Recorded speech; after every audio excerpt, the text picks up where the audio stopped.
बिस्मिल्लाहिर्रहमानिर्रहीम। 9th class.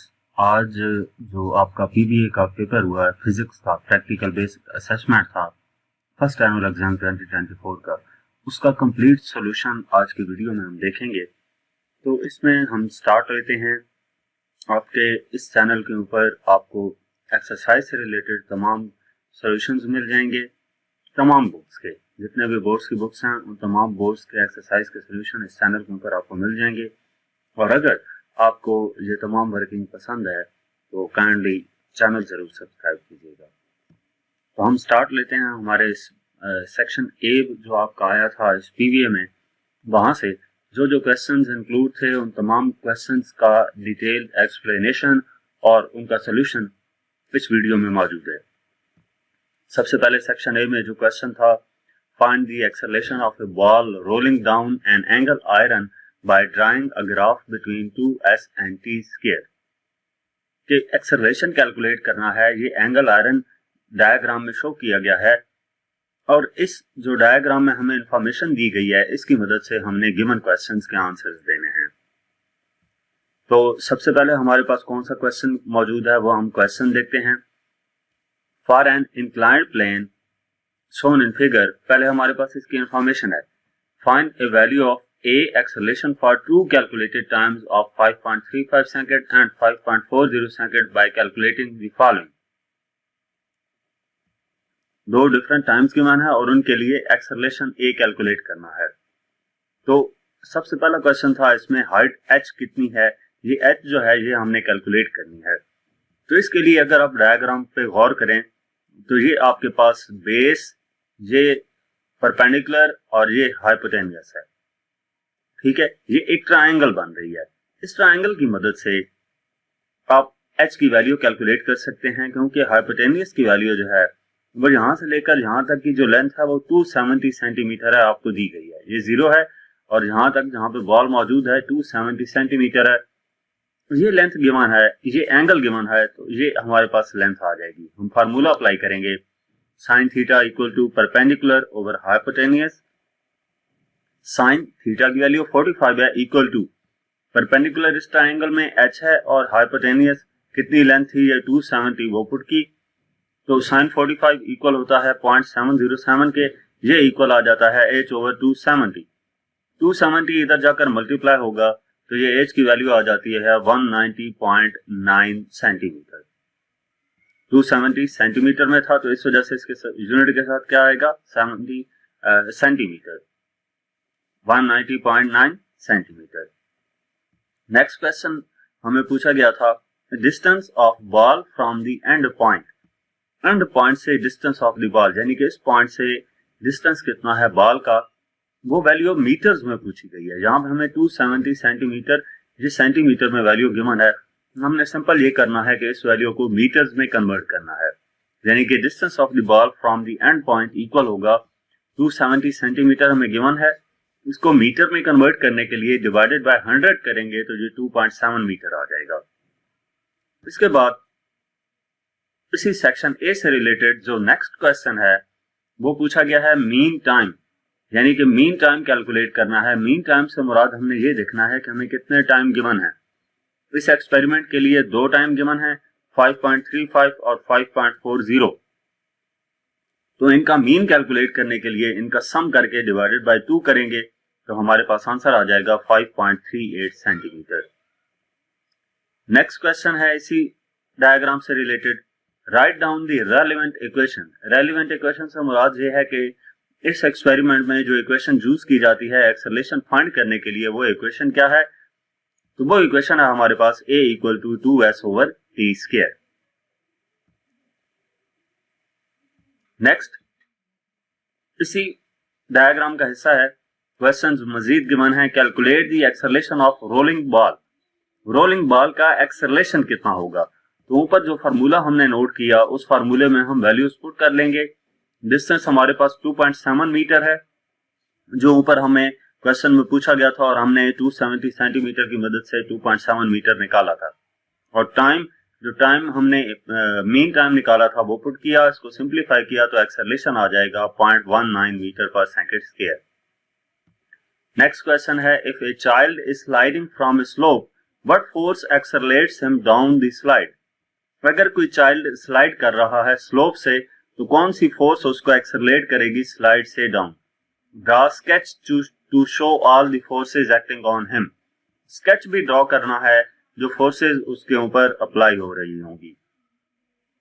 तो सबसे पहली बात, जो फोर्स ऑफ ग्रेविटी है वो उस चाइल्ड को एक्सेलरेट करवाएगी स्लाइड डाउन। अब वो कैसे एप्लीकेबल है उसको हम डायग्राम की मदद से देख सकते हैं, क्योंकि इसके दूसरे हिस्से में उन्होंने यही कहा है कि स्केच ड्रॉ करें कि कितनी फोर्सेस, कौन कौन सी फोर्सेस उसके ऊपर अप्लाई हो रही हैं। तो लेट्स सपोज ये वो चाइल्ड है जो कि स्लाइड कर रहा है यहाँ से, तो नॉर्मली हमें ये लगता है कि एक्सेलरेशन उसका डाउनवर्ड है इस तरफ और फोर्स ऑफ फ्रिक्शन बैकवर्ड है।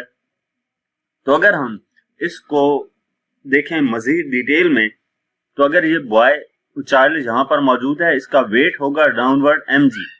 अब उस वेट को अगर हम दो हिस्सों में डिवाइड कर देते हैं, यानी कि उसके कंपोनेंट में रिजॉल्व करते हैं, तो x कंपोनेंट आ जाएगा mg cos थीटा और y कंपोनेंट आ जाता है mg sin थीटा। तो हम ये देखते हैं कि जो नॉर्मल रिएक्शन फोर्स है n, वो mg cos थीटा का जो कंपोनेंट है उसको कैंसल आउट कर देती है, बैलेंस कर देती है। एक फोर्स ऑफ फ्रिक्शन रह जाती है और दूसरा mg sin थीटा कंपोनेंट रह जाता है। तो इसका मतलब क्या है कि बच्चा किस डायरेक्शन में स्लाइड कर रहा था, mg sin थीटा की डायरेक्शन में। mg sin थीटा का मतलब ये है कि कंपोनेंट ऑफ द वेट यानी कि फोर्स ऑफ ग्रेविटी, इस वजह से लिखा है force of gravity accelerates him down the slide. Next, इसी एंगल आयरन से रिलेटेड क्वेश्चन है, if angle of inclination is reduced to 0 what will be the effect on the rolling ball. अगर इंक्लाइनेशन, एंगल ऑफ इंक्लाइनेशन 0 कर दिया जाए, यानी कि ये हाइट 0 हो जाए, ये हॉरिजॉन्टल बैलेंस सरफेस के ऊपर पड़ा हुआ है, प्लेन सरफेस के ऊपर एंगल आयरन पड़ा हो, तो उस वक्त हम बॉल रखेंगे तो बॉल मूव नहीं करेगा, क्योंकि वहां पर ग्रेविटी जो है वो दूसरे पॉइंट की निस्बत 0 है। तो इस वजह से वो ऑब्जेक्ट मूव नहीं करेगा, तो वो रेस्ट में रहेगा बॉल। नेक्स्ट क्वेश्चन पूछा गया था, if 2s directly proportional to t square then the graph between 2s and t square will be. अगर 2s डायरेक्टली प्रोपोर्शनल हो t स्क्वायर के, तो ग्राफ जो होगा 2s और t स्क्वायर के दरमियान क्या होगा। तो एक बात आपने याद रखनी है, जब दो क्वांटिटीज आपस में डायरेक्टली प्रोपोर्शनल हो तो उसका मतलब हमेशा ये होता है कि वो स्ट्रेट लाइन होगी पासिंग थ्रू ओरिजिन। तो इसका आंसर क्या होगा, एक straight line passing through origin. इसके बाद हमारे पास सेक्शन बी था, जिसमें सेक्शन बी से पहले रेलेवेंट एमसीक्यूज थे। Relevant MCQs micrometer screw gauge से रिलेटेड थे।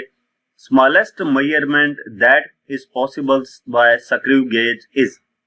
स्मॉलेस्ट मेजरमेंट जो स्क्रू गेज की मदद से पॉसिबल है उसको लीस्ट काउंट का नाम दिया जाता है। लीस्ट काउंट वो मिनिमम वैल्यू होती है जो किसी भी डिवाइस को यूज करके फाइंड की जा सकता है, मिनिमम वैल्यू। तो मिनिमम वैल्यू को लीस्ट काउंट कहते हैं, यानी कि स्मॉलेस्ट मेजरमेंट हमारे पास लीस्ट काउंट कहलाएगा। नेक्स्ट एमसीक्यूज पूछा गया था, right the correct reading of the screw gauge shown in the figure. Correct reading लिखनी है। तो करेक्ट रीडिंग के लिए जो हमारे पास फार्मूला है, यानी कि फाइनल रीडिंग इसकी मदद से क्या होगी वो लिखनी है। तो उसमें हमारे पास main scale reading plus circular scale reading multiply by least count होता है। मेन स्केल रीडिंग कितनी है, ये 5 शो किया गया है, 5 के बाद 6 होगा और 6.5, तो main scale reading 6.5 plus circular scale reading कितनी है, ये 45 है, 46, 47, 48 नंबर लाइन इंडेक्स लाइन के सामने है, तो 48 लिखा multiply by least count. Screw gauge का 0.01 मिलीमीटर होता है, 48 को 0.01 से मल्टीप्लाई करके इसमें 6.5 ऐड करेंगे तो ये आंसर आ जाएगा 6.98 मिलीमीटर। और अगर हम इन चार ऑप्शंस में देखें तो ए ऑप्शन मौजूद है 6.98 मिलीमीटर, ये ऑप्शन करेक्ट होगा।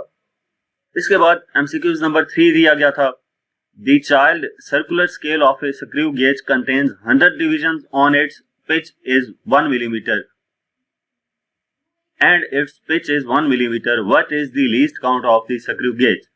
कि सर्कुलर स्केल जो है स्क्रू गेज का, उसके ऊपर टोटल नंबर ऑफ डिविजन्स 100 हैं और पिच अगर 1 मिलीमीटर हो तो लीस्ट काउंट स्क्रू गेज का कितना होगा। तो हमें यहाँ पर स्क्रू गेज के लीस्ट काउंट का फार्मूला अप्लाई करना है, least count equal to pitch divided by number of divisions on circular scale. तो ये आ जाएगा, पिच हमें 1 मिलीमीटर गिवन है, divided by number of divisions 100 हैं, तो ये आंसर आ जाता है 0.01 मिलीमीटर, यानी कि इसमें बी ऑप्शन करेक्ट होगा। इसके बाद इस पीबीए में सेक्शन बी गिवन था। सेक्शन बी जो है उसमें आपके आर्किमिडीज प्रिंसिपल से रिलेटेड क्वेश्चन थे। Write short answer of the following question. उसमें पहला क्वेश्चन था what happens to the weight of a body when immersed in water. 0.5 marks का ये क्वेश्चन है कि वेट, जब कोई भी ऑब्जेक्ट का वेट जो है, अगर उसको किसी भी ऑब्जेक्ट को पानी के अंदर डुबोया जाता है तो उसके वेट पे क्या इफेक्ट पड़ेगा। तो वेट जो है उस बॉडी का रिड्यूस कर जाएगा, क्योंकि वाटर के अंदर अपथ्रस्ट फोर्स एक्ट कर रही होती है उस बॉडी पे, जिसकी वजह से उसका वेट रिड्यूस कर जाएगा और वो अपथ्रस्ट फोर्स अपवर्ड होती है। सेकंड हमारे पास है क्वेश्चन स्टेट आर्किमिडीज प्रिंसिपल। तो इसमें आपने आर्किमिडीज प्रिंसिपल की जो डेफिनेशन है वो लिख देनी थी। ये 1 नंबर का क्वेश्चन था। उसके बाद 3 नंबर क्वेश्चन था what does the law of flotation state. Law of flotation आपने उसकी डेफिनेशन लिख देनी थी कि floating object displaces a fluid having weight equal to the weight of the object. इसके बाद इसी से रिलेटेड हमारे पास क्वेश्चन नंबर 4 था, पार्ट 4 था इस क्वेश्चन 2 का। Write down the formula to find the density of unknown object. यहाँ पे एक बात ध्यान रखना है कि जो यूनिफॉर्म ऑब्जेक्ट होता है उसकी density mass per unit volume होती है, वो फार्मूला यहाँ पे अप्लाई नहीं होगा। अननोन ऑब्जेक्ट से मुराद ये है कि वो यूनिफॉर्म ऑब्जेक्ट नहीं भी हो सकता, जैसे स्टोन है, तो उसके लिए हम क्या यूज करते हैं, आर्किमिडीज प्रिंसिपल का फार्मूला यूज करते हैं, density of the object equal to W1 over W1 minus W2 into density of the fluid. तो यहाँ पर ये वाला फार्मूला एप्लीकेबल होगा। नेक्स्ट 5th पार्ट है इसका, write the formula of principle of movement. Principle of movement का formula क्या है। तो प्रिंसिपल ऑफ मूवमेंट का फार्मूला हमारे पास है clockwise movement equal to anti clockwise movement. तो यहां तक आपके पीबीए पेपर का सॉल्यूशन था। मजीद वीडियोस के लिए आप हमारा चैनल विजिट कर सकते हैं, और इसके अलावा अगर आप किसी भी सब्जेक्ट की ऑनलाइन या होम ट्यूशन पढ़ना चाहते हैं तो हमसे व्हाट्सएप पे कांटेक्ट कर सकते हैं। Thank you.